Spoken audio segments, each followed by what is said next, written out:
Sidang putusan dugaan korupsi tukar guling aset lahan milik Pemda Seluma digelar di Pengadilan Negeri Bengkulu. Pada sidang yang diketuai Majelis Hakim Paisol ini, keempat terdakwa dinyatakan bersalah melanggar Pasal 3 Junto, Pasal 18 Undang-Undang Tindak Pidana Korupsi Junto Pasal 55 KUHP.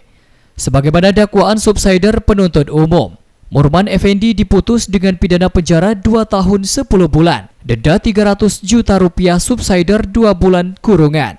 Untuk terdakwa Mulkan Tajudin diputus dengan pidana penjara 2 tahun 8 bulan, denda 300 juta rupiah subsider 2 bulan kurungan. Selanjutnya terdakwa Rosnaini Abidin diputus dengan pidana penjara 1 tahun 8 bulan, denda 300 juta rupiah subsider 2 bulan.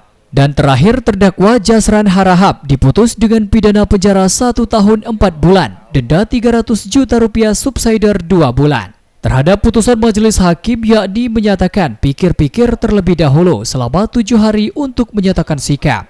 Namun pada intinya putusan hakim hampir sepenuhnya mengabulkan tuntutan jaksa, meskipun putusan di bawah tuntutan JPU.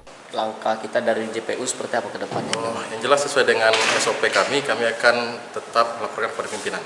Apapun hasil nanti kita laporkan kepada pimpinan hasil yang hari ini. Tapi Bang, isi putusan itu sudah mengomandoi tuntutan kita nggak? Ya, yang jelas kalau kita lihat, kita simak, maksudnya hasil putusan tadi mempertimbangkan semua yang sudah terakomodir dalam tuntutan kami. Turun dari tuntutan tapi ini Bang. Ya, yang jelas kalau transmartnya, kalau hukumannya memang turun dari tuntutan kami. Bang, terkait 2 orang tadi langsung mengajukan banding itu seperti apa tanggapan gitu Bang? Yang jelas itu kan hak terdakwa ya, kita tidak bisa minta. Terhadap putusan hakim ini, 2 terdakwa yakni Murman Effendi dan Rosnaini Abidin langsung mengajukan banding. Nah, dasar pernyataan ini, dasar hukumnya apa? Itu karena proses tukar guling dokumen satu pun tidak ada yang dibatalkan oleh negara. Itu tidak ada dasar hukumnya. Pak, berarti barang 1-47 itu lahan kita ya Pak ya? 1-47 lahan kita Pak yang Sebelumnya, kasus ini berawal tahun 2007. Pemerintah Kabupaten Seluma melakukan pembebasan lahan seluas 199,681 meter persegi di Desa Sembayat, Kecamatan Seluma Timur untuk pembangunan pabrik semen, namun proyek tersebut gagal pada tahun 2008.